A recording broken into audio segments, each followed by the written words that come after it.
വിഗ്രഹങ്ങളല്ല, correct മെഷർമെൻറ്റിലായിട്ടുള്ള വിഗ്രഹങ്ങളല്ലെങ്കിൽ അതും നമ്മളെ negative impact ഉണ്ടാകും. അപ്പോൾ എൻ്റെ അഭിപ്രായത്തിൽ എനിക്ക് പ്രേക്ഷകരോട് പറയാനുള്ളത് ഇത്രയേ ഉള്ളൂ.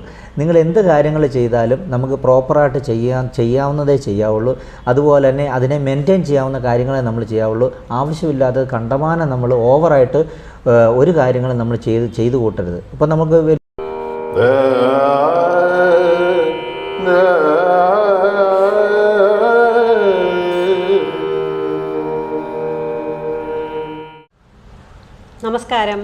നമസ്കാരം. അലക്സഞ്ജന വ്ളോഗ്സിലേക്ക് എല്ലാവർക്കും സ്വാഗതം. ഇന്ന് നമ്മോടൊപ്പം ഉള്ളത് അനീഷ് കുമാർ സാറാണ്. സാറിൻ്റെ സ്ഥലം കോട്ടയമാണ്. നേരത്തെ ഒരു വീഡിയോ ചെയ്തിരുന്നു. അപ്പോൾ അതിൽ ഒരുപാട് ക്ലയൻസ് വിളിക്കുകയും അവർക്ക് ഹീലിങ്സ് ഒക്കെ ചെയ്ത് കൊടുക്കുകയും ചെയ്തിട്ടുണ്ട്. ഇപ്പോഴും അങ്ങനെ തന്നെ പോകുന്നു. അപ്പോൾ സാറൊരു ന്യൂമറോളജിസ്റ്റാണ്. സാറ് പരമായിട്ടുള്ള കാര്യങ്ങളൊക്കെ അതുമായിട്ട് കണക്ട് ചെയ്യുന്നുണ്ട്. ആക്സസ് ബാർ ചെയ്യുന്നുണ്ട്, അതുമായിട്ട് ബന്ധപ്പെട്ട ഹീലിങ്സ് ചെയ്യുന്നുണ്ട്. പിന്നെ ഫെങ്ഷുയി എക്സ്പേർട്ടുമാണ്. അപ്പം ഇന്ന് നമുക്ക് ഇതുമായിട്ട് ബന്ധപ്പെട്ട കുറേ കാര്യങ്ങൾ സംസാരിക്കാം. അപ്പം ഒരു വ്യക്തി എന്ന് പറയുന്നത് ആ വ്യക്തി ശരിയായ തീരുമാനം എടുക്കുമ്പോഴാണ് കാര്യങ്ങൾ നന്നായിട്ട് പോകുന്നത്. അപ്പം ഒരു ശരിയായ ഡിറക്ഷൻ കിട്ടിക്കഴിഞ്ഞാൽ പല കാര്യങ്ങളും കറക്റ്റായിട്ട് ചെയ്തു പോകാൻ സാധിക്കും. പക്ഷെ മോശമായ ഒരു ഡിറക്ഷനാണ് തിരഞ്ഞെടുക്കുന്നതെങ്കിൽ വിചാരിക്കാത്ത രീതിയിൽ ഒരുപാട് പ്രശ്നങ്ങൾ വരും. അപ്പം അതെങ്ങനെയാണ് കറക്റ്റ് ചെയ്ത് കൊടുക്കുന്നത്? തീർച്ചയായിട്ടും. അപ്പോൾ അതായത് ഇപ്പം നമ്മളൊരു മനുഷ്യനെ സംബന്ധിച്ചിടത്തോളം, അതായത് നമ്മളിപ്പം ദിക്കുകളെക്കുറിച്ച് പറയുമല്ലോ. അതായത് 8 ദിക്കുകളാണ് മെയിനായിട്ടുള്ളത്. അപ്പോൾ ഈ 8 ദിക്കുകളിനകത്ത് ഈ വ്യക്തിയെ സംബന്ധിച്ചിടത്തോളം ഇയാളുടെ ഗ്രോത്തിന്, അതായത് സക്സസ്സിന് വേണ്ടി പ്രത്യേകമായ ഒരു ദിക്കുകൾ കാണും. പലരും ആ ദിക്കുകൾ അല്ലാതെ വേറൊരു ദിക്കുകൾ യൂസ് ചെയ്യുന്നതുകൊണ്ടാണ് ഇയാളുടെ ജീവിതത്തിലോട്ട് ഈ സക്സസ്സുകളൊന്നും വരാതെ വരുന്നത്. ഉദാഹരണം പറഞ്ഞാൽ ആ ദിക്കുകളെ കോൺസെൻട്രേറ്റ് ചെയ്ത് നമ്മളതാണ് പ്രോസസ്സ് കണ്ടുപിടിച്ച് കൊടുക്കുന്നത്. എന്നിട്ട് അവരുടെ ആ സക്സസ് ഡയറക്ഷനിലോട്ട് ഡയറക്റ്റായിട്ട് ഇരുന്നു കൊണ്ട് ജോലി ചെയ്യുകയോ അതല്ലെങ്കിൽ അവരുടെ ആ സക്സസ് ഡയറക്ഷനിൽ കൊണ്ടുപോയി ഇവരുടെ പണം, ചിലർ കണ്ടിട്ടില്ലേ അവരുടെ കയ്യിൽ പണം നിൽക്കുന്നില്ല എന്ന് കേട്ടിട്ടില്ലേ? പൈസ ഒരിക്കലും നിൽക്കുന്നില്ല. അതായത് ഇപ്പോൾ ഇന്ന് നേരം വെളുക്കുമ്പോൾ ഇഷ്ടം പോലെ പൈസ ഉണ്ടാക്കുന്നുണ്ട്, വൈകുന്നേരം കൊണ്ടുപോയി ആ വീട്ടിൽ കൊണ്ടുപോയി പൈസ വെക്കുന്നുണ്ട്. 1 ലക്ഷം രൂപ, 2 ലക്ഷം രൂപ, ചിലപ്പോൾ 1 കോടി രൂപ വരെ കൊണ്ടുപോയി വെക്കുന്നുണ്ട്. പക്ഷേ നേരം വെളുത്ത് കഴിയുമ്പോൾ ഈ പൈസ എങ്ങോട്ട് പോയെന്നതുകൊണ്ട് ഇവർക്കറിയത്തില്ല. അതായത് ഈ സെയിം സാധനം പറഞ്ഞാൽ ഈ ഒരാളെ സംബന്ധിച്ചിടത്തോളം അയാൾക്ക് ഗുഡ് ഡയറക്ഷനും ഉണ്ട്, ബാഡ് ഡയറക്ഷനും ഉണ്ട്. അപ്പോൾ ഗുഡ് ഡയറക്ഷനിനകത്താണ് ഇയാൾ ആ പൈസ കൊണ്ടുവച്ചിട്ടുണ്ടെങ്കിൽ പയ്യെ ഇയാളിലേക്ക് അഭിവൃദ്ധി വരും. നേരെ മറിച്ച് ബാഡ് ഡയറക്ഷനിലാണ് എന്ന് പറഞ്ഞു കഴിഞ്ഞാൽ അയാളുടെ ലക്കുകൾ മൊത്തം അയാളിൽ നിന്ന് നഷ്ടപ്പെട്ട് പോവുകയാണ് ചെയ്യുന്നത്. അതായത് കിഴക്ക്, പടിഞ്ഞാറ്, തെക്ക്, വടക്ക്, പിന്നെ south west, north west, north east, north west, അങ്ങനെ പറയുന്ന ദിക്കുകളാണല്ലോ. അങ്ങനെ 8 ദിക്കുകളാണ് അങ്ങനെ ഉള്ളത്. അപ്പം ഒരു വ്യക്തിയെ സംബന്ധിച്ചിടത്തോളം അയാളുടെ സക്സസ്സിന് ഒരു ദിക്ക് മസ്റ്റായിട്ടും അയാൾക്കുണ്ട്.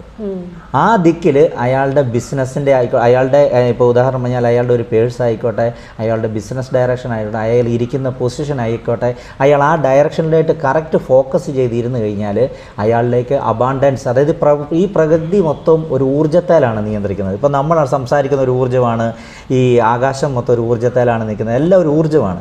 അപ്പം നമ്മളിലേക്ക് വേണ്ട അബാണ്ടൻസ് എന്നുള്ള ആ ഊർജ്ജം നമ്മളിലേക്ക് നിലനിൽക്കണമെന്നുണ്ടെങ്കിൽ നമ്മൾ കറക്റ്റായിട്ടുള്ള ഡയറക്ഷൻസ് നമ്മൾ ഫോളോ ചെയ്താലേ ഉള്ളൂ നമുക്കത് കിട്ടത്തുള്ളൂ. അപ്പം എൻ്റെ ഒരുപാട് വരുന്ന ക്ലയൻസിനെല്ലാം ഞാൻ അവർക്ക് ഈ കറക്റ്റായിട്ടുള്ള ഡയറക്ഷൻ കൊടുത്തിട്ട് ഒരുപാട് മാറ്റങ്ങളാണ് അവരുടെ ജീവിതത്തിൽ ഉണ്ടായിരിക്കുന്നത്. അപ്പോൾ ആ പൈസയുടെ കാര്യത്തിൽ ആ പൈസ നമ്മൾ വരുന്ന പൈസ കറക്റ്റായിട്ട് അവർക്ക് വിനിയോഗിക്കാനായിട്ട് പറ്റും. ഓൺലൈനായിട്ടുള്ള വർക്കാണല്ലോ കുറേ നാളായിട്ട് പൊയ്ക്കൊണ്ടിരിക്കുന്നത്. അപ്പം ഏത് ദിശയിലോട്ട് തിരിഞ്ഞിരുന്ന് വർക്ക് ചെയ്യണം, ലാപ്ടോപ്പ് യൂസ് ചെയ്ത് എങ്ങനെ ഇരിക്കണം, അല്ലെങ്കിൽ പഠിക്കുന്ന കുട്ടികൾ ഏത് ദിശയിലേക്ക് തിരിഞ്ഞിരുന്ന് പഠിക്കണം, അടുക്കളയിലാണെങ്കിൽ ഏത് വശത്തോടൊന്ന് കുക്ക് ചെയ്യണം. അപ്പോൾ ഇതിനൊക്കെ പ്രാധാന്യമുണ്ട്. അതൊക്കെ നമുക്ക് കറക്റ്റായിട്ട് ഒരു വ്യക്തി സംസാരിച്ച് കഴിയുമ്പോൾ അവരുടെ രാശി വെച്ചിട്ടാണോ അതോ ഗ്രഹനില വെച്ചിട്ടാണോ, ഏത് രീതിയാണ് പറയുന്നത്? അവരുടെ നമുക്ക് ഡേറ്റ് ഓഫ് ബർത്ത് മാത്രം കിട്ടിയാൽ ഡേറ്റ് ഓഫ് ബർത്ത് മാത്രം കിട്ടിയാൽ മതി. ഡേറ്റ് ഓഫ് ബർത്ത് മാത്രം കിട്ടിയാൽ തന്നെ അവരുടെ ഡീറ്റെയിൽസുകൾ നമുക്ക് കറക്റ്റായിട്ട് നമുക്ക് കണ്ടുപിടിക്കാൻ പറ്റും. ഒരു 99% ആൾക്കാർ വിളിക്കുമ്പോൾ തന്നെ അവരോട് നമ്മൾ ചോദിക്കും നിങ്ങൾ ഇങ്ങോട്ടാണ് തിരിഞ്ഞിരിക്കുന്നത് ചോദിക്കുമ്പോൾ തന്നെ അതിനകത്ത് അവർക്കുണ്ടാകുന്ന ആ വ്യത്യാസങ്ങൾ നമ്മൾ അവരോട് അങ്ങോട്ട് ചോദിക്കും. നിങ്ങൾ ഇന്ന സിസ്റ്റങ്ങൾ ഇന്ന പ്രോബ്ലംസ് അല്ലേ നിങ്ങൾ ഫേസ് ചെയ്തുകൊണ്ടിരിക്കുന്നത് എന്ന് നമ്മൾ അവരോട് ചോദിക്കും. അങ്ങനെ വരുമ്പം തന്നെ അവർക്ക് ഏകദേശം മനസ്സിലാകും ഇതിനകത്ത് ഇവർ ചെയ്തുകൊണ്ടിരിക്കുന്ന തെറ്റായ കാര്യങ്ങളാണെന്ന് മനസ്സിലാകും. അതുപോലെ തന്നെ കിടക്കുന്ന മുറി അതിലാണെങ്കിൽ നമുക്ക് തല ഏത് ദിശയിലേക്ക് വെച്ച് കിടക്കണം, അപ്പം നല്ല സമാധാനമായിട്ട് ഉറങ്ങാൻ പറ്റുക, അല്ലെങ്കിൽ രാവിലെ എണീറ്റ് കഴിയുമ്പോൾ ഉന്മേഷത്തോടുകൂടി എണീക്കാൻ സാധിക്കുക, അതൊക്കെ ആ ദിശ തീർച്ചയായിട്ടും. അതായത് നമ്മൾ അതിനകത്ത് പറയുന്നതാണ് ഹെൽത്ത് ഡയറക്ഷൻ എന്നാണ് പറയുന്നത്. ഹെൽത്ത് പൊസിഷനിലാണ് നമ്മൾ തല വെച്ച് കിടന്നുറങ്ങണം എന്ന് പറയുന്നത്. അപ്പോൾ നമ്മുടെ ഇപ്പോൾ ഇന്ത്യൻ സിസ്റ്റം അനുസരിച്ച് എല്ലാവരും ഒന്നെങ്കിൽ സൗത്ത് ഡയറക്ഷൻ അല്ലെങ്കിൽ ഈസ്റ്റ് ഡയറക്ഷൻ, ഈ 2 ഡയറക്ഷനാണ് കൂടുതൽ ഉറങ്ങാനായിട്ട് എല്ലാവരും യൂസ് ചെയ്യുന്നത്. പക്ഷേ എല്ലാ വ്യക്തികൾക്കും ഈ പറയുന്ന സൗത്ത് ഡയറക്ഷനും ഈസ്റ്റ് ഡയറക്ഷനും ആപ്ലിക്കബിൾ ആണെന്ന് നിർബന്ധമില്ല. അതായത് ഇപ്പോൾ ഉദാഹരണം നമ്മൾ പണ്ട് വീഡിയോ പറഞ്ഞാലോ, നമ്മളൊരു 8 മണിക്കൂർ ജോലി ചെയ്തിട്ട് 8 മണിക്കൂർ നമ്മൾ ഉറങ്ങുകയാണ്. ഈ ഉറങ്ങുന്ന സമയത്ത് യഥാർത്ഥത്തിൽ നമ്മളിലേക്ക് പോസിറ്റീവ് എനർജി കയറി വരണമെന്നുണ്ടെങ്കിൽ നമ്മൾ ഹെൽത്ത് ഡയറക്ഷനിൽ ഡയറക്റ്റായിട്ട് തലവെച്ച് കിടന്നുറങ്ങിയാലാണ് നമ്മളിലേക്ക് നമ്മുടെ ആ ഹെൽത്തുമായിട്ട് ബന്ധപ്പെട്ട ഇഷ്യൂസ് ഒന്നും ഉണ്ടാകത്തുമില്ല. നമ്മളിലേക്ക് പിന്നെ അതുപോലെ തന്നെ ഈ ചിലർ കണ്ടിട്ടില്ല, ചിലർ മെഡിസിൻസ് ഒക്കെ ഒരുപാട് കഴിച്ചിട്ട് ഒരുപാട് അസുഖത്തിന് വേണ്ടി കഴിക്കുന്നുണ്ട്. പക്ഷേ ഇവർക്ക് കഴിച്ചിട്ടും പക്കാ മെഡിസിനാണ്, കറക്റ്റ് റിസൾട്ടും കണ്ടുപിടിക്കുന്നുണ്ട്, പക്കാ മെഡിസിനുമാണ് യൂസ് ചെയ്യുന്നത്. ഡോക്ടർ പറയുന്ന എല്ലാ സിസ്റ്റവും ഇവർ ഫോളോ ചെയ്യുന്നുകൊണ്ടായിരിക്കാം. പക്ഷെങ്കിൽ ഇവർ കറക്കുന്ന ഡയറക്ഷൻ ഈ ഹെൽത്ത് ഡയറക്ഷനിലല്ല, ഇത് നോൺ ഹെൽത്ത് ബാഡ് ഹെൽത്ത് ഡയറക്ഷനിലാണ് ഇവർ തലവെച്ച് കിടന്നുറങ്ങുന്നതെങ്കിൽ ഇവർ ഈ ചെയ്യുന്ന മെഡിസിന് യാതൊരു പ്രയോജനം ഇവർക്ക് കിട്ടത്തില്ല.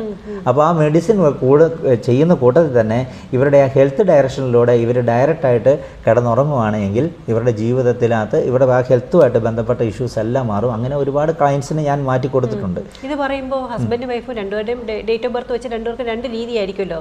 ചിലപ്പം ഒരാൾക്ക് സൗത്ത് ആണെങ്കിൽ മറ്റൊരാൾക്ക് ഈസ്റ്റ് ആയിരിക്കും. അപ്പൊ അങ്ങനെ വരുമ്പോൾ എങ്ങനെയാണ് അഡ്ജസ്റ്റ്? അതിനകത്ത് ബെഡിങ് പൊസിഷനിൽ തന്നെ നമുക്ക് വേറെ കുറേ റെമഡീസ് ഒക്കെ ഉണ്ട്. അത് നമുക്ക് ഓരോരുത്തരുടെ ഇത് വെച്ചിട്ട് അവരുടെ ചിലപ്പം ഈസ്റ്റ് ഗ്രൂപ്പ് വെസ്റ്റ് ഗ്രൂപ്പ് എന്നൊക്കെ പറഞ്ഞ് വരുന്നുണ്ട്. അപ്പോൾ നമ്മൾ ഹസ്ബൻഡിൻ്റെ ഡയറക്ഷൻ കറക്റ്റ് ആക്കി എടുത്തുകൊണ്ട് വൈഫിന് നമ്മൾ കുറച്ച് റെമഡിയും കൂടെ ആഡ് ചെയ്ത് കൊടുക്കും. അങ്ങനെ വരുമ്പോൾ അവർ ആ ഡയറക്ഷനിൽ കിടക്കുക. പിന്നെ വേറെ കുറച്ച് കാര്യങ്ങളൊക്കെ നമ്മൾ അതിനകത്ത് ആഡ് ചെയ്ത് കൊടുക്കും. അതിനനുസരിച്ച് വരുമ്പോൾ തന്നെ ഫസ്റ്റ് ഡേ സെക്കൻഡ് ഡേ കഴിയുമ്പോൾ തന്നെ അവരുടെ ഹെൽത്ത് ഇഷ്യൂസിന് നല്ലൊരു മാറ്റം വരും. അത് സൗത്ത് വെസ്റ്റ് എന്നുള്ള ഇപ്പം മാസ്റ്റർ ബെഡ്റൂം വരുമ്പോൾ അങ്ങോട്ട് വെച്ച് തല വെച്ച് കിടക്കുക. അതായത് നമ്മുടെ ഇന്ത്യൻ സിസ്റ്റം അനുസരിച്ച് ഇപ്പോൾ എല്ലാവരും സൗത്ത് വെസ്റ്റ് എന്ന് പറയുന്ന ഒരു സിസ്റ്റമാണ് ഫോളോ ചെയ്യുന്നത്. ഇപ്പോൾ ഉദാഹരണം പറഞ്ഞാൽ ഞങ്ങൾക്ക് മാസ്റ്റർ ബെഡ്റൂം ഉള്ളത് സൗത്ത് വെസ്റ്റ് ആണ്. പക്ഷേ എന്നെ സംബന്ധിച്ചിടത്തോളം എനിക്ക് സൗത്ത് വെസ്റ്റ് ബെഡ്റൂം എന്ന് പറഞ്ഞാൽ ടോട്ടൽ ലോസാണ്. എൻ്റെ കയ്യിൽ നിന്ന് എല്ലാം നഷ്ടപ്പെട്ടു പോകുന്ന മുറയാണ്. അതുകൊണ്ട് ഞാൻ യൂസ് ചെയ്യുന്നത് സൗത്തിലുള്ള ബെഡ്റൂമാണ് ഞാൻ യൂസ് ചെയ്യുന്നത്. അപ്പോൾ സൗത്തിലുള്ള ബെഡ്റൂം യൂസ് ചെയ്താലുള്ള എനിക്ക് അബാണ്ടൻസ് കിട്ടത്തുള്ളൂ. എന്ന് പറഞ്ഞ പോലെ ഓരോ വ്യക്തികൾക്കും അവരുടെ അബാണ്ടൻസ് വരാനായിട്ടുള്ള ഓരോരോ റൂമുകളുണ്ട്. ആ ഓരോരോ ദിക്കുകൾ നമ്മൾ കണ്ടുപിടിക്കുക. പിന്നെ വേറെ രണ്ടാമതൊരു കാര്യം എന്ന് പറഞ്ഞാൽ ചില വ്യക്തികളെ സംബന്ധിച്ചിടത്തോളം അവർക്ക് സൗത്ത് വെസ്റ്റ് മാത്രമേ ആയിരിക്കും ഒരു റൂം ഉള്ളായിരിക്കും. എന്ത് ചെയ്യുന്നൊരു കൺഫ്യൂഷൻ അവർക്ക് തോന്നും. പക്ഷെ അതിന് നമ്മുടെ ഈ റെമഡിയുണ്ട്. അതിന് നമുക്ക് റെമഡിയിൽ തന്നെ ഒരുപാട് കാര്യങ്ങളുണ്ട്. അതായത് വെക്കുന്ന ചിത്രങ്ങൾ, പിന്നെ ചെടികൾ ഇൻഡോർ പ്ലാന്റ്സ് വെക്കുക, പിന്നെ കണ്ണാടി വെക്കുന്ന പൊസിഷൻ, ബാത്റൂമിന്റെ ഡോറ് തുറക്കുന്ന പൊസിഷൻ, പിന്നെ തിരി തെളിച്ച് വെക്കുക, അല്ലെങ്കിൽ അങ്ങനെ എന്തെങ്കിലും കുറേ റെമഡീസ് ഉണ്ട്. അപ്പം അത് ഓരോരുത്തർക്കും വിളിക്കുന്ന അനുസരിച്ച് അവർക്ക് പറഞ്ഞു കൊടുക്കുകയാണോ അങ്ങനെയുള്ള ചിത്രങ്ങൾ മാറ്റാൻ പറയുക. ചില ചിത്രങ്ങൾ വെച്ച് കഴിഞ്ഞാൽ ചിലപ്പം ഉറക്കം, ഹസ്ബൻഡ് വൈഫ് തമ്മിലുള്ള പിണക്കങ്ങൾ, അങ്ങനെയുള്ള പ്രശ്നങ്ങളൊക്കെ വരാൻ തീർച്ചയായിട്ടും അങ്ങനെ. അതായത് നമ്മൾ ചില വീടുകൾ ശ്രദ്ധിച്ചാൽ ചില വീടുകളിൽ നമ്മൾ ചെന്ന് കഴിയുമ്പോൾ തന്നെ ചിലരുടെ ഒറ്റപ്പടമായിട്ട് തന്നെ ഇരിക്കുന്ന വീടുകൾ നമ്മൾ കണ്ടിട്ടുണ്ട്. അങ്ങനെ തന്നെ ഒറ്റപ്പടം എന്ന് പറഞ്ഞാൽ സെപ്പറേഷൻ്റെ ഒരു ഇതാണ് അതിനകത്ത് കാണിക്കുന്നത്. അപ്പോൾ നമ്മളത് ഒറ്റപ്പടമല്ലാതെ അതിനെ സെപ്പറേറ്റ് ഇവരെ രണ്ടുപേരും എത്ര യോജിക്കാതെ കിടക്കുന്നവരെ യോജിപ്പിക്കാൻ പറ്റിയ പിന്നെ പടങ്ങളൊക്കെ ഉണ്ട്.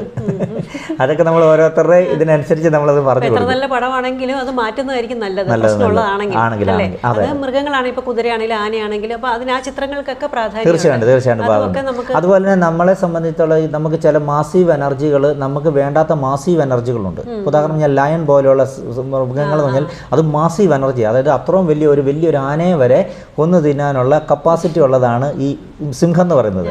അപ്പോൾ ഈ സിംഹത്തിൻ്റെ എനർജി ഒരു കാരണവശാലും നമ്മളെപ്പോലുള്ള സാധാരണ മനുഷ്യന് താങ്ങാൻ പറ്റത്തില്ല.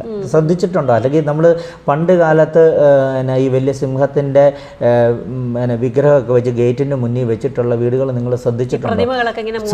സ്റ്റാച്ചു പോലെ വെച്ചിരിക്കുന്നത്.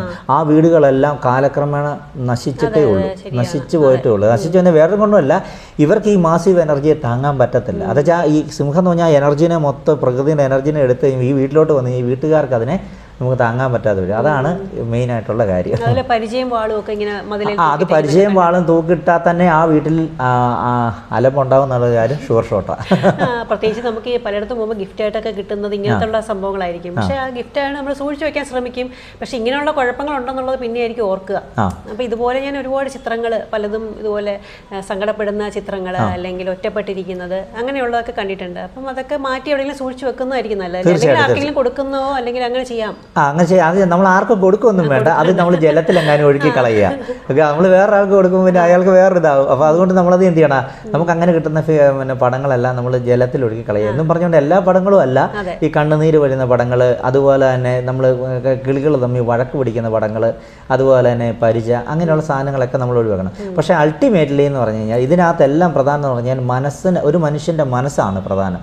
അപ്പോൾ അയാൾക്കെന്ന് പറഞ്ഞാൽ അയാളുടെ എനർജീസ്, പോസിറ്റീവ് എനർജിയെ കൊണ്ട് നിറയ്ക്കാനായിട്ട് നമുക്ക് ഈ പറയുന്ന പ്രോസസ്സിലൂടെ ഈസി ആയിട്ട് സാധിക്കാൻ പറ്റും. അവർ first day, second, third day തന്നെ നമ്മൾ ഈ പറയുന്ന സിസ്റ്റംസ് ഫോളോ ചെയ്യുമ്പോൾ തന്നെ ഒത്തിരി ക്ലയൻസ് എന്നെ വിളിച്ച് പറയാറുണ്ട് അവരുടെ ജീവിതത്തിൽ മാറ്റങ്ങൾ വന്നുകൊണ്ടേയിരിക്കുന്നതായിട്ട്. മാഡം ഏറ്റവും പ്രധാനം എന്ന് പറഞ്ഞാൽ പണമാണ്. പണം ശരിക്കും യൂസ് ചെയ്യാൻ പറ്റാതെ വരുന്നതുകൊണ്ടുണ്ടാകുന്ന പ്രോബ്ലംസാണ് എല്ലാ മനുഷ്യൻ്റെ ജീവിതത്തിലുണ്ടാകുന്നത്. അപ്പോൾ എന്ത് ചെയ്യണം, പണം നമുക്ക് കറക്റ്റ് ഡയറക്ഷനിൽ, കറക്റ്റ് ഏരിയയിൽ നമുക്ക് സൂക്ഷിച്ചു വെക്കാനും അത് വിനിയോഗിക്കാനും അവിടെ ഇരുന്ന് വിനിയോഗിക്കാനും പറ്റിക്കഴിഞ്ഞാൽ ഈ പ്രശ്നം എല്ലാ പ്രശ്നങ്ങളും സോൾവ് ആവും. ഇതുമായിട്ട് ബന്ധപ്പെട്ടാണ് എനിക്ക് കളർ കോഡിനെ പറ്റി ചോദിക്കാനുള്ളത്. അപ്പോൾ ഓരോ വ്യക്തിക്ക് ഓരോ കളർ കോഡ് കാണും. ഇപ്പോൾ ചിലർക്ക് കറുപ്പായിരിക്കും, ചിലർക്ക് ചുവപ്പായിരിക്കും, ചിലർക്ക് നീലയായിരിക്കും, പച്ചയായിരിക്കും. അപ്പോൾ അന്നും പറഞ്ഞ് എപ്പോഴും പച്ച മാത്രം ഇടണം അല്ലെങ്കിൽ ചുവപ്പ് മാത്രം ഇടണം എന്നല്ല, ഇതിൻ്റെ കോമ്പിനേഷൻസും ഒക്കെ അങ്ങനെയൊക്കെ ഇടായിരിക്കും.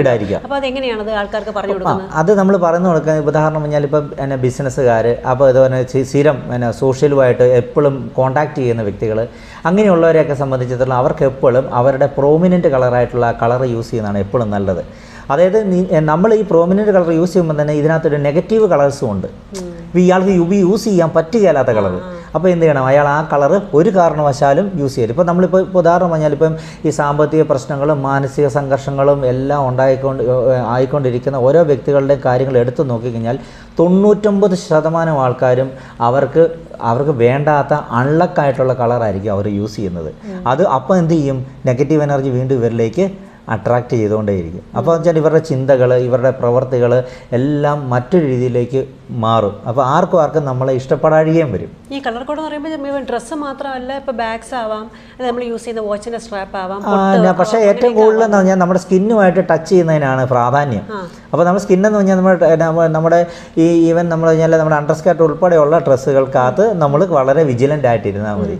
അത് നമ്മൾ സത്യം പറഞ്ഞാൽ നമ്മൾ നിസ്സാര കാര്യമായിട്ട് ഇതിനെ പ്രേക്ഷകർ കാണരുത്. കാരണം വെച്ചാൽ ഈ ഡ്രസ് കോഡിന് വളരെ പ്രാധാന്യമുള്ളൊരു കാര്യമാണ്. അത് കറക്റ്റായിട്ട് നിങ്ങൾ ഫോളോ ചെയ്താൽ നമ്മൾ പോലും അറിയത്തില്ല നമ്മളിലേക്ക് അബാണ്ടൻസ് വരുന്നത്. പിന്നെ നമ്മൾ ചെയ്യുന്നതെല്ലാം കറക്റ്റ് കാര്യങ്ങളായിരിക്കും. അത് പോസിറ്റീവ് എനർജി, നമ്മളിപ്പോൾ പ്രകൃതിയിലുള്ള പോസിറ്റീവ് എനർജി നമ്മളിലേക്ക് ഓട്ടോമാറ്റിക്കലി അട്രാക്റ്റ് ചെയ്യും. അതുപോലെ തന്നെ ഇത് വെൽത്തിന് ഗുണം ചെയ്യും, ഹെൽത്തിന് ഗുണം ചെയ്യും, പേഴ്സണൽ ഗ്രോത്തിന് ഗുണം ചെയ്യും. അതുപോലെ തന്നെ നമ്മുടെ കരിയറിലും ഇത് ഭയങ്കരമായിട്ട് ഇത് ഗുണം ചെയ്യും. ഇത്രയും ഗുണങ്ങളാണ്. ഈ 4 ഗുണങ്ങൾ വന്നു കഴിഞ്ഞാൽ എല്ലാവരും എല്ലാം ആയില്ലേ ഒരു ജീവിതത്തെ, ഒരു മനുഷ്യനെ സംബന്ധിച്ചിടത്തോളം. അപ്പോൾ അത് നമ്മുടെ ശരീരത്തിൽ ചേർന്നിരിക്കുന്ന വസ്ത്രമായാലും ഇപ്പോൾ ഉപയോഗിക്കുന്ന സാധനങ്ങളായാലും അതിൻ്റെ കളറാണ് ശ്രദ്ധിക്കേണ്ടത്. എന്നും പറഞ്ഞ് ചില കോമ്പിനേഷൻസ്, അതായത് ഏറ്റവും അനുയോജ്യമായതുകൊണ്ട് ചിലപ്പം അത്രയും പോസിറ്റീവ് അല്ലാത്ത ഉപയോഗിക്കാം എന്ന. അപ്പോൾ അതിനകത്ത് സിമ്പിൾ ഒരു ഉദാഹരണം പറയുകയാണെങ്കിൽ, നമുക്ക് വെൽത്തിന് വേണ്ടിയുള്ള കളർ ഒരു കളറായിരിക്കാം, ഹെൽത്തിന് വേണ്ടിയുള്ള കളർ ഓരോ കളറായിരിക്കാം. പക്ഷേ നമുക്ക് ഹെൽത്തും വെൽത്തൂടെ കോമ്പിനേഷൻ ആയിട്ടുള്ള കളർ നമുക്ക് യൂസ് ചെയ്യാം. അങ്ങനെ നമുക്ക് ചെയ്യാം. പക്ഷേ നമ്മൾ ഏത് കളറാണോ യൂസ് ചെയ്യാൻ പാടില്ല എന്ന് പറയുന്ന കളറ് യൂസ് ചെയ്യരുത്. അതിൻ്റെ ഒരു കോമ്പിനേഷൻ പോലും നമ്മുടെ ബോഡിയിൽ വരല്ലേ.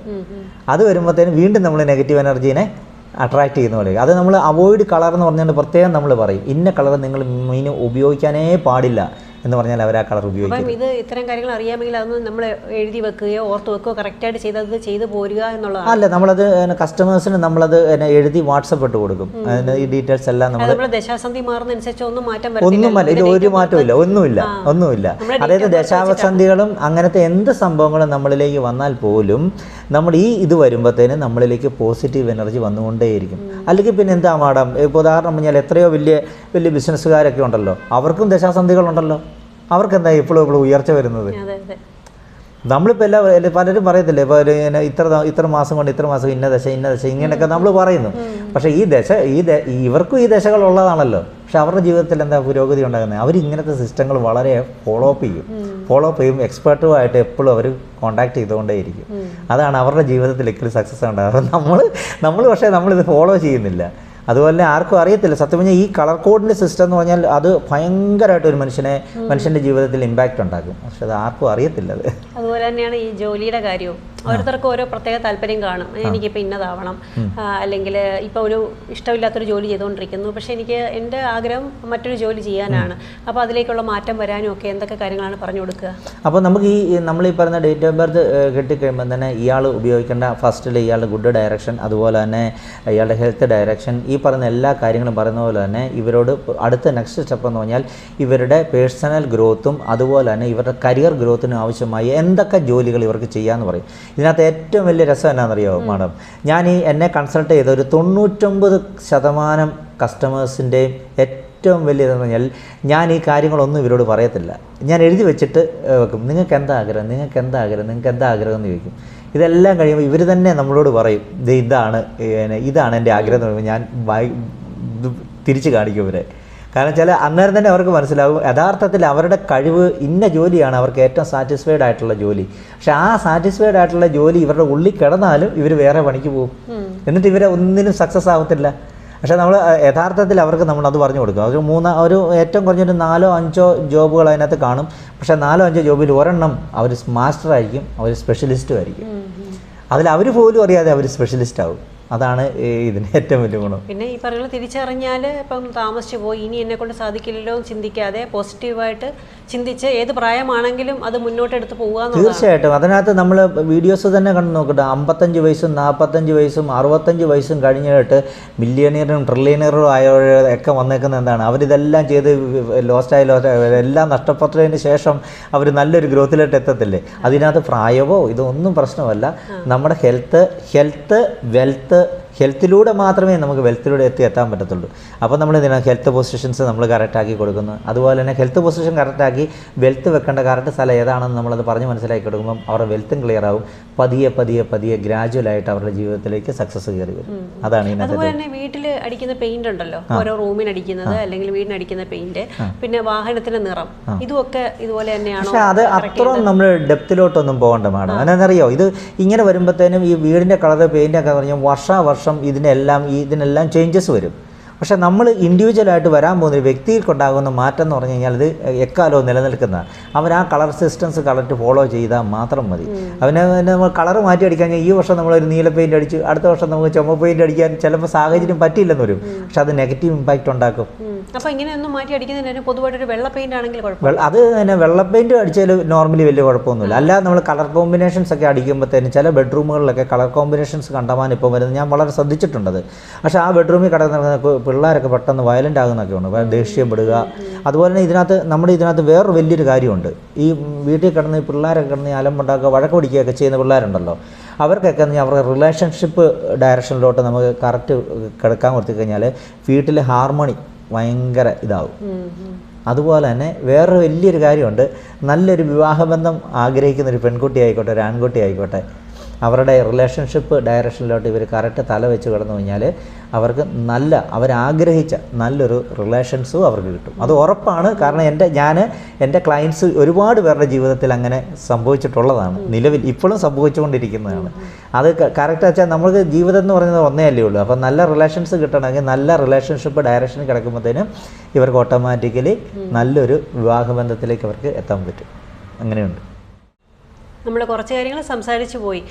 അപ്പം ഇങ്ങനെ ഓരോന്നോരോന്നായിട്ട് എടുത്തു പറയുന്നതിന് വരെ നമുക്ക് പൊതുവായിട്ട് ഒരു വീട്ടിൽ എന്തൊക്കെ കാര്യങ്ങൾ സൂക്ഷിക്കാം, അല്ലെങ്കിൽ എന്തൊക്കെ കാര്യങ്ങൾ സൂക്ഷിച്ചുകൂടാ, അല്ലെങ്കിൽ ഇപ്പോൾ ചെടികളാണെങ്കിൽ ഇൻഡോർ പ്ലാന്റ്സ് ഏതൊക്കെ വെച്ചുകൂടാ, അല്ലെങ്കിൽ ബെഡ്റൂമിൽ ഇത് വെക്കാമോ, പിന്നെ കയറി വരുന്ന വാതിലിൻ്റെ പ്രാധാന്യം, പിന്നെ ചിത്രങ്ങളുടെ പ്രാധാന്യം, അങ്ങനെ പൊതുവായിട്ട് കുറച്ച് കാര്യങ്ങൾ പറഞ്ഞു പോകാമോ?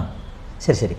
അപ്പം അതായത് നമ്മളിപ്പോൾ ഇൻഡോർ പ്ലാന്റുകളെ കുറിച്ച് നമ്മൾ പറയുവാണെങ്കിൽ തന്നെ മിക്ക വീടുകളിനകത്തും ഇൻഡോർ പ്ലാന്റുകൾ ഒരുപാട് വെക്കാറുണ്ട്. പക്ഷേ പലരും പ്രോപ്പറായിട്ട് അത് മെയിൻറ്റെയിൻ ചെയ്യാറില്ല. അതായത് നമ്മൾ വെക്കുന്നതിനകത്തല്ല കാര്യം എടുക്കുന്നത്, അത് മെയിൻറ്റെയിൻ ചെയ്യുന്നതിനകത്താണ് കാര്യം എടുക്കുന്നത്. അപ്പോൾ ഉദാഹരണം പറഞ്ഞാൽ പിന്നെ അതിനൊരു ഇലയ്ക്കൊരു കേട് വന്നിട്ടാണെങ്കിൽ നമ്മൾ അന്നേരം ഇല കട്ട് ചെയ്യുക, അതിന് പ്രോപ്പറായിട്ട് വെള്ളം ഒഴിക്കുക, ഇതൊക്കെ ചെയ്യുമെങ്കിൽ മാത്രമേ നമ്മൾ ഈ സിസ്റ്റം ഫോളോ ചെയ്യാവുള്ളൂ. അത് നമ്മൾ ചെയ്യുന്നത് പിന്നെ നാളെ നമുക്കൊരു ഉപദ്രവമായിട്ടത് മാറരുത്. അതുപോലെ തന്നെ ശ്രദ്ധിച്ചിട്ടുണ്ട് ചില കറ്റാർവാഴകളൊക്കെ എന്ന് പറഞ്ഞാൽ നമ്മളിലേക്ക് ഏറ്റവും കൂടുതൽ അബാണ്ടൻസ് വരുന്നതാണ് കറ്റാർവാഴകൾ. കറ്റാർവാഴകൾ ചിലർ കണ്ടിട്ടുണ്ട് സമൃദ്ധമായിട്ട് വളർന്നു വന്നുകൊണ്ടിരിക്കുന്ന കറ്റാർവാഴ ചിലപ്പോൾ പറിച്ചൊടിച്ച് അവിടോട്ട് വെക്കും. അപ്പോൾ അത് സമൃദ്ധിയെ നമ്മൾ വീണ്ടും കട്ട് ചെയ്ത് മാറ്റുന്ന പോലെ. അപ്പോൾ നമ്മൾ നിന്നോട്ടെ കുറേശ്ശേ മാറ്റാവുള്ളൂ. അല്ലാതെ ഒറ്റയടിക്ക് തന്നെ അതിൻ്റെ പകുതി മുക്കാലും കട്ട് ചെയ്ത് മാറ്റുമ്പോൾ തന്നെ നമ്മളിലെ അബാണ്ടൻസിനെ അത് ബാധിക്കുമെന്നാണ് പറയുന്നത്. അങ്ങനെ ഒരുപാട് പേർക്ക് അങ്ങനെ സംഭവിക്കാറുണ്ട്. അപ്പോൾ അത് നമ്മൾ അത് വെക്കുക. അതുതന്നെ നമ്മുടെ വീടിൻ്റെ ഈ മെയിൻ ഡോറിൻ്റെ ഫ്രണ്ടിൽ നമ്മൾ കറ്റാർവാഴയൊക്കെ വെക്കുന്നത് ഏറ്റവും നല്ലതാണ്. അതുപോലെ തന്നെ ചിലർ ഈ മണി പ്ലാന്റുകളൊക്കെ വെക്കുന്ന ശ്രദ്ധിച്ചിട്ടുണ്ടല്ലോ. അപ്പോൾ മണി പ്ലാന്റിൻ്റെ ഇല ഇങ്ങനെ മേളിലോട്ട് പോയിട്ട് പിന്നെ അത് താഴോട്ട് വീഴുന്ന രീതിയിലൊക്കെ പലരും താഴോട്ട് വരുന്ന പോലെ തൂക്കിയിടുന്ന കണ്ടിട്ടുണ്ട്, ശ്രദ്ധിച്ചിട്ടില്ലേ? അങ്ങനെ താഴോട്ട് തൂക്കിയിടുന്ന കഴിഞ്ഞാൽ നമ്മുടെ അഭിവൃദ്ധി താഴോട്ട് പോരുന്ന ഒരു രീതിയാണ്. അപ്പോൾ ഏത് പ്ലാന്റുകൾ വെച്ചാലും അതിന് പോസിറ്റീവായിട്ടുള്ള ഇമ്പാക്റ്റും ഉണ്ട്, നെഗറ്റീവായിട്ടുള്ള ഇമ്പാക്റ്റും ഉണ്ട്. അതുപോലെ തന്നെ ചിലർ കൊണ്ട് ഈ ബെഡ്റൂമിൽ കൊണ്ടുപോയി സ്നേക്ക് പ്ലാന്റ് ഒക്കെ കൊണ്ടുപോയി വെക്കും. അതൊക്കെ ഭയങ്കര അപകടമാണ്. ജീവനുള്ള അതായത് ഇങ്ങനത്തെ ചെടികളൊന്നും ബെഡ്റൂമിൽ ഒരു കാരണവശാലും നമ്മൾ യൂസ് ചെയ്യാൻ പാടില്ല. ബെഡ്റൂം എപ്പോഴും നീറ്റായിരിക്കണം. ബെഡ്റൂം നീറ്റായിട്ട് കഴിഞ്ഞാൽ എന്താ പറഞ്ഞാൽ നമ്മൾ വായിക്കുന്ന പുസ്തകങ്ങൾ, മാറിയിട്ട ഡ്രസ്സുകൾ, ചിലർ കണ്ടിട്ട് ഞാൻ പല സ്ഥലത്തും ചെന്നപ്പോൾ കണ്ടിട്ടുണ്ട്. ബെഡ്റൂമിനകത്താണെങ്കിൽ ഒരാഴ്ചയായിട്ട് മാറിയിട്ട ഡ്രസ്സുകൾ ചിലർ അതിനകത്തിടും. അത് തന്നെ മാറിയിടുന്ന ആ ഡ്രസ്സിൽ നിന്നുള്ള സ്മെല്ല് തന്നെ ഒരുപാട് നെഗറ്റീവ് എനർജീസ് ക്രിയേറ്റ് ചെയ്യുന്നുണ്ട്. അതുപോലെ തന്നെ ചിലർ ഈ ബാത്റൂമിനകത്ത് കൊണ്ട് കണ്ടമാനം ഡ്രസ്സുകൾ. അതുപോലെ തന്നെ ഏറ്റവും നമ്മൾ ശ്രദ്ധിക്കേണ്ട ഒരേ ഒരു കാര്യം എന്ന് പറഞ്ഞു കഴിഞ്ഞാൽ നമ്മളുടെ ഒരു വീടിൻ്റെ നെഗറ്റീവ് എനർജി ഫോം ചെയ്യുന്നത് ബാത്റൂം, കിച്ചണ്, അതുപോലെ തന്നെ വർക്ക് ഏരിയ. അപ്പോൾ എന്ത് ചെയ്യണം? ബാത്റൂം പ്രോപ്പറായിട്ട് യൂസ് ചെയ്യണം. ബാത്റൂമിനകത്ത് ഒരു ശകലം പോലും സ്മെല്ല് വരാത്ത രീതി ബാത്റൂം എപ്പോഴും ക്ലീൻ ആയിരിക്കണം. 2 കിച്ചൺ. ഒരു 99.99% ആൾക്കാരും വൈകിട്ടത്തെ ജോലിയും കഴിഞ്ഞിട്ട് എല്ലാ പാത്രങ്ങളും കൊണ്ടുപോയി സിങ്കിനകത്തിട്ടോട്ട് രാവിലെ കഴുകാന്നുള്ള രീതിയിലാണ് എല്ലാവരും പോകുന്നത്. അപ്പം രാവിലെ എഴുന്നേറ്റ് വരുമ്പോൾ ഈ പാത്രവും കണ്ടുകൊണ്ടാണ് നമ്മൾ. അപ്പോൾ അതിൽ തന്നെ നമുക്ക് ആ കിച്ചണിനകത്ത് വല്ലാത്തൊരു സ്മെല്ല് ക്രിയേറ്റ് ചെയ്യും. അതുപോലെ തന്നെ വർക്ക് ഏരിയയിൽ ശ്രദ്ധിച്ചിട്ടുണ്ടോ? വർക്ക് ഏരിയയിൽ ഇപ്പോഴത്തെ സീസണായി ചക്ക സീസൺ. എല്ലാവരുടെയും വർക്ക് ഏരിയയിൽ ചെന്നിട്ടുണ്ട്. ചക്കയെല്ലാം വെട്ടി അരിഞ്ഞ് ചീഞ്ഞ് പറഞ്ഞ് മാങ്ങ എല്ലാം അങ്ങനെ. അപ്പോൾ അങ്ങനെ വരുമ്പോൾ വർക്ക് ഏരിയ അങ്ങനെ ഏരിയാസ് എല്ലാം നമ്മൾ പ്രോപ്പറായിട്ട് കറക്റ്റായിട്ട് നീറ്റായിട്ട് വെച്ച് കഴിഞ്ഞാൽ നമുക്ക് എനർജിയുടെ ഇൻഫ്ലോ നമ്മളിലേക്ക് വരത്തുള്ളൂ. ഔട്ട്ഫ്ലോ ആയിട്ട് നമ്മളിൽ നിന്ന് പോകാതെ ഇൻഫ്ലോ വരണം എനർജി. അപ്പോൾ അങ്ങനെ വരുമ്പോഴത്തേനാണ് നമ്മൾ ഈ പറയുന്ന നല്ല നല്ല കാര്യങ്ങൾ ചെയ്യുക. അതുപോലെ തന്നെ ചില വീടുകളിൽ എല്ലാവരും ഫിഷ് ടാങ്കുകൾ വെക്കാറുണ്ട്. അപ്പോൾ ഫിഷ് ടാങ്കുകൾ വെക്കുന്നതിന് കുഴപ്പമൊന്നുമില്ല. ഫിഷ് ടാങ്കുകളുടെ ഡയറക്ഷൻസ് പല ഇയറിലും ഡയറക്ഷൻസ് മാറിക്കൊണ്ടായിരിക്കുന്നത്. അപ്പോൾ അത് നമുക്ക് ഗുണത്തെക്കാളേറെ ചില സമയത്ത് ദോഷം വരും. അപ്പം നല്ലൊരു എക്സ്പേർട്ടിനെ കണ്ടതിന് ശേഷം മാത്രമേ ഈ ഫിഷ് ടാങ്കുകളൊക്കെ വെക്കാവുള്ളൂ. ഇപ്പോൾ ഫിഷ് ടാങ്ക് വെക്കുന്ന ആദ്യമേ നല്ല സെറ്റപ്പിലൊക്കെ പോകുന്ന ആൾക്കാരൊക്കെ ഫിഷ് ടാങ്ക് വെച്ചതിന് ശേഷം അവരുടെ ഫിനാൻസ് പെട്ടെന്ന് താഴോട്ട് പോകുന്നത് കാണാം. അതായത് ചിലപ്പം അവിടെ ആ ഫിഷ് ടാങ്ക് വെക്കേണ്ടാത്ത സ്ഥലത്തായിരിക്കും അവർ പ്ലഗ് സെറ്റ് ചെയ്തിട്ട് അവിടെ ഫിഷ് ടാങ്ക് വെച്ചേക്കുന്നത്. അതുപോലെ തന്നെ അവിടെ ജലം ചിലപ്പം ഇപ്പോൾ ആ ഫിഷ് ടാങ്ക് വെച്ച സ്ഥലത്ത് അതുപോലെ തന്നെ ജലം നോർമലായിട്ട് കിടക്കേണ്ട ഒരു സാഹചര്യമായിരിക്കും. പക്ഷേ അവിടെ നമ്മൾ ഫിഷ് ടാങ്ക് വെക്കുമ്പോൾ ഓട്ടോമാറ്റിക്കലി നമ്മൾ കംപ്രസർ ഇതൊക്കെ വെച്ച് കഴിയുമ്പോഴത്തേനും അതിൽ വെള്ളം കടന്ന് താളം തെല്ലും. അപ്പോൾ താളം തെല്ലുമ്പോഴത്തേനും നമ്മളിലെ എനർജീസ് എല്ലാം നമ്മളിൽ നിന്ന് പോകും. അങ്ങനെ ഒരുപാട് കാര്യങ്ങളുണ്ട്. അതുപോലെ തന്നെ നമ്മൾ എപ്പോൾ ചെയ്താലും ഏത് കാര്യം ചെയ്താലും നമ്മളത് ചെയ്യുന്നതിന് മുമ്പ് ഇതെനിക്ക് മെയിൻറ്റെയിൻ ചെയ്യാൻ പറ്റുമോ എന്ന് അറിഞ്ഞതിന് ശേഷം മാത്രമേ ആ സിസ്റ്റം നമ്മൾ ഫോളോ ചെയ്യാവുള്ളൂ. ചെടികളെ പിന്നെ അത് നെഗറ്റീവായിട്ട് മാറരുത്. അപ്പോൾ അങ്ങനെ വരുമ്പോഴത്തേനും നമ്മളിപ്പോൾ ഇൻഡോർ പ്ലാന്റ്സ് ആയിക്കോട്ടെ, ഇപ്പോൾ നമ്മൾ ഇതുപോലത്തെ ഇൻഡോർ പ്ലാന്റ് ഇപ്പോൾ മാടൻ തന്നെ വെച്ചിരിക്കുന്ന ഇൻഡോർ പ്ലാന്റ് ഉണ്ട്. എന്ത് ഭംഗിയാണ്! അതായത് നമ്മൾ ഇതുപോലെ മെയിൻറ്റെയിൻ ചെയ്യണം. ഇതുപോലെ മെയിൻറ്റെയിൻ ചെയ്യാൻ പറ്റത്തില്ലെങ്കിൽ ഈ പണിക്ക് പോകരുത്. ഏതൊക്കെ ചെടി വെക്കാം, ഏതൊക്കെ വെച്ചുകൂടാന്നുള്ള കാര്യങ്ങൾ കറക്റ്റായിട്ട് അന്വേഷിച്ചിട്ട് ചെയ്യണം. അത് നമ്മളിപ്പം ഉദാഹരണം പറഞ്ഞാൽ നമ്മളിപ്പം വലിയ ആൾക്കാരൊക്കെ ഇഷ്ടംപോലെ യൂട്യൂബ് വീഡിയോസും ചാനലുകളും എല്ലാം ഉണ്ടല്ലോ. അപ്പം മണി പ്ലാന്റ് അങ്ങനെയുള്ള സാധനങ്ങളൊക്കെ, ലക്കി ബാമ്പു അത് വെക്കുന്നത് നല്ലതാണ്. കറക്റ്റ് പൊസിഷനിൽ വെച്ചാലേ അതിൻ്റെ പ്രയോജനം കിട്ടത്തുള്ളൂ. അതുപോലെ തന്നെ ചിലർ കൊണ്ടായിട്ട് ഈ ഇത് പറയത്തില്ലേ നമ്മുടെ വിഗ്രഹങ്ങളൊക്കെ, ബുദ്ധ വിഗ്രഹങ്ങളൊക്കെ വെക്കത്തില്ലേ. പക്ഷേ ബുദ്ധ വിഗ്രഹങ്ങളിലൊക്കെ അത് കറക്റ്റായിട്ടുള്ള വിഗ്രഹങ്ങളല്ല, കറക്റ്റ് മെഷർമെൻറ്റിലായിട്ടുള്ള വിഗ്രഹങ്ങളല്ലെങ്കിൽ അതും നമ്മളെ നെഗറ്റീവ് ഇമ്പാക്റ്റ് ഉണ്ടാകും. അപ്പം എൻ്റെ അഭിപ്രായത്തിൽ എനിക്ക് പ്രേക്ഷകരോട് പറയാനുള്ളത് ഇത്രയേ ഉള്ളൂ. നിങ്ങൾ എന്ത് കാര്യങ്ങൾ ചെയ്താലും നമുക്ക് പ്രോപ്പറായിട്ട് ചെയ്യാവുന്നതേ ചെയ്യാവുള്ളൂ. അതുപോലെ തന്നെ അതിനെ മെയിൻറ്റെയിൻ ചെയ്യാവുന്ന കാര്യങ്ങളെ നമ്മൾ ചെയ്യാവുള്ളൂ. ആവശ്യമില്ലാതെ കണ്ടമാനം നമ്മൾ ഓവറായിട്ട് ഒരു കാര്യങ്ങളും നമ്മൾ ചെയ്തു കൂട്ടരുത്. ഇപ്പോൾ നമുക്ക് വലിയൊരു പൂന്തോട്ടം ഉണ്ടാക്കണം എന്നുണ്ടെങ്കിൽ ആഗ്രഹമാണെങ്കിൽ, സപ്പോസ് നമുക്കൊരു പൂന്തോട്ടം ഉണ്ടാക്കണം എന്ന് ആഗ്രഹം ഉണ്ടെങ്കിൽ പെട്ടെന്ന് ഓടി ചെന്നിട്ട് ഒരു പൂക്കട ചെന്ന് നമ്മുടെ കാര്യം പറഞ്ഞാൽ പൈസ ഉണ്ടായിരിക്കാം. നമ്മൾ ബൾക്കായിട്ട് ഈ സാധനങ്ങൾ മേടിച്ച് വെക്കരുത്. ഒരു ചെടി കൊണ്ടുവന്ന് വെച്ച് അതിനെ പരിപാലിച്ച് അതിനെ ഭംഗിയാക്കി റെഡിയാക്കിയതിന് ശേഷമേ നമ്മൾ അടുത്ത് വെക്കാവുള്ളൂ. എന്നിട്ട് അതിനൊക്കെ ഓരോ പൊസിഷൻസ് ഉണ്ട്. ഓരോ വ്യക്തികളുടെ അബാർഡൻസ് വരാനുള്ള പൊസിഷൻസ് ഉണ്ട്. ആ പൊസിഷൻസിൽ വേണം നമ്മൾ ചെടികൾ ഔട്ട്ഡോർ ആണെങ്കിലും ഇൻഡോർ ആണെങ്കിലും വെക്കാവുള്ളൂ. അങ്ങനെ വരുമ്പോഴേ നമ്മളിലേക്ക് അബാണ്ടൻസ് വരുത്തുള്ളൂ. എന്നിട്ട് നമ്മൾ പിന്നെ ചെയ്യുന്നതെല്ലാം നമ്മൾ തെറ്റായ രീതിയിൽ ചെയ്തു കഴിയുമ്പോഴത്തേനും നമുക്ക് നെഗറ്റീവ് എനർജിയുടെ ഇമ്പാക്റ്റ് ഉണ്ടായിട്ട് നമ്മുടെ തിങ്കിങ് പ്രോസസ്സുകളും എല്ലാം നെഗറ്റീവായിട്ട് മാറും. അതാണ് ഇതിനകത്ത് സംഭവിക്കുന്നത്. അതുപോലെ തന്നെയാണ് ഈ മരുന്നുകളുടെ കാര്യവും. നമ്മൾ ഉറങ്ങുന്ന റൂമിൽ നമ്മൾ കഴിക്കുന്ന മരുന്നുകൾ ഒരുപാട് സൂക്ഷിക്കുക, അല്ലെങ്കിൽ ഒരുപാട് ഒരു മാസത്തേക്ക് വാങ്ങിച്ച് വെക്കുക, അടുക്കളയിൽ കൊണ്ട് സൂക്ഷിച്ച് വെക്കുക. അപ്പോൾ അങ്ങനെയുള്ള കാര്യങ്ങളെ പറ്റി എന്താ പറയുക? അത് അങ്ങനെ ഈ മെഡിസിൻസ് ഒക്കെ എന്ന് പറഞ്ഞു കഴിഞ്ഞാൽ കഴിയാവുന്നിടത്തോളം ബെഡ്റൂമിൽ നിന്നും കിച്ചണിൽ നിന്നും മാറ്റി വെക്കണം എന്നാണ് ഏറ്റവും നല്ലത്. ബെഡ്റൂമിലും കിച്ചണിലും. അതുപോലെ തന്നെ ഇപ്പം നമ്മൾ ഒരു മാസം ഉപയോഗിക്കേണ്ട മരുന്നുകളൊക്കെ ആണെങ്കിൽ നമ്മൾ ഒരു മാസത്തിന് ഒരാഴ്ച നമുക്ക് മേടിക്കാൻ പറ്റുമല്ലോ. അപ്പോൾ അന്നേരത്തെ ആ ഒരു വണ്ടിക്കൂലിയുടെ മുടക്കല്ലേ ഉള്ളൂ. അപ്പോൾ നമ്മൾ അത് ആഴ്ചയിലുള്ള മെഡിസിൻസ് മേടിച്ച് സൂക്ഷിക്കുന്നതായിരിക്കും നല്ലത്. ആവശ്യമുള്ള മെഡിസിൻസ് മാത്രമേ വീട്ടിൽ സൂക്ഷിക്കാവുള്ളൂ. അനാവശ്യമായ ഒരു മെഡിസിൻസും വീട്ടിൽ സൂക്ഷിച്ച് വെക്കരുത്. അത് നമുക്ക് ഭയങ്കര ദോഷം ചെയ്യും. എന്ന് വെച്ചാൽ ഇപ്പോൾ കാര്യം സിമ്പിളായിട്ട് നമ്മൾ കടക്കും. പക്ഷേ നമ്മൾ എന്താ വെച്ചാൽ ഒരു ചെറിയൊരു തലവേദന ഓടിച്ചെന്ന് വിക്സ് എടുത്ത് തേക്കുക, അത് നമുക്ക് 2 മിനിറ്റ് കഴിഞ്ഞാൽ ചിലപ്പോൾ മാറുന്നതായിരിക്കാം. അപ്പോൾ അങ്ങനത്തെ ഒരു ചിന്താഗതികൾ എപ്പോഴും മനുഷ്യൻ്റെ മനസ്സിലേ അതൊരു നെഗറ്റീവ് ഇമ്പാക്റ്റ് ഉണ്ടാക്കും. മരുന്ന് എന്ന് പറഞ്ഞുകൊണ്ട് തന്നെ.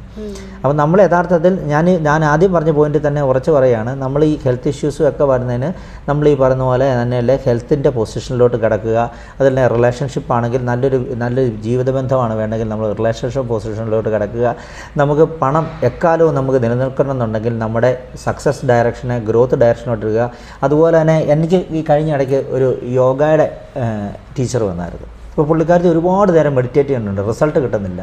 അപ്പോൾ നമ്മൾ പറയും അതിനകത്ത് പേഴ്സണൽ ഗ്രോത്ത് ഡയറക്ഷൻ എന്ന് പറഞ്ഞൊരു ഡയറക്ഷൻ ഉണ്ട്. ഈ പേഴ്സണൽ ഗ്രോത്ത് ഡയറക്ഷനിലോട്ട് തിരിഞ്ഞിരുന്ന് അവർ മെഡിറ്റേറ്റ് ചെയ്താൽ, അതായത് നോർമലി ഒരു 1 അവർ മെഡിറ്റേറ്റ് ചെയ്യുന്ന ആൾ 1 അവർ കഴിഞ്ഞാലും മെഡിറ്റേറ്റ് ചെയ്തുകൊണ്ടിരിക്കും. അവരുടെയൊക്കെ എനർജി ഇങ്ങനെ വന്നുകൊണ്ടേയിരിക്കും, അവർ പോലും അറിയത്തില്ല. അതാണ് ഈ ഗ്രോത്ത് ഡയറക്ഷൻ എന്ന് പറഞ്ഞാൽ. അങ്ങനെ ഒരുപാട് സംഭവങ്ങളുണ്ട്. പക്ഷെ പലരും തെറ്റായ ദിക്കിലോട്ടും തെറ്റായ ഡയറക്ഷനിലോട്ടും ഇരുന്ന് മെഡിറ്റേറ്റ് ചെയ്യുക, പഠിക്കുക. അതുപോലെ തന്നെ നമ്മുടെ ഡ്രീംസിനെ കുറിച്ചുള്ള അഫർമേഷൻസ് എഴുതുക. ഇതൊക്കെ നമ്മൾ ഡയറക്റ്റ് ഡയറക്ഷനിലോട്ട് നോക്കി ഇരുന്ന് കഴിഞ്ഞാൽ റിസൾട്ടാണെന്ന് പറഞ്ഞാൽ അനുഭവസ്ഥരുണ്ട്, എനിക്ക് ഉറപ്പാണത്. അതാണ് ഞാൻ പറഞ്ഞു കൊടുക്കുന്നത്. ഓക്കെ, അപ്പോൾ നമ്മൾ കുറേ കാര്യങ്ങൾ സംസാരിച്ച് കഴിഞ്ഞു. അപ്പോൾ വൈൻഡപ്പ് ചെയ്യാമല്ലോ അല്ലേ? ശരിയായിരിക്കും.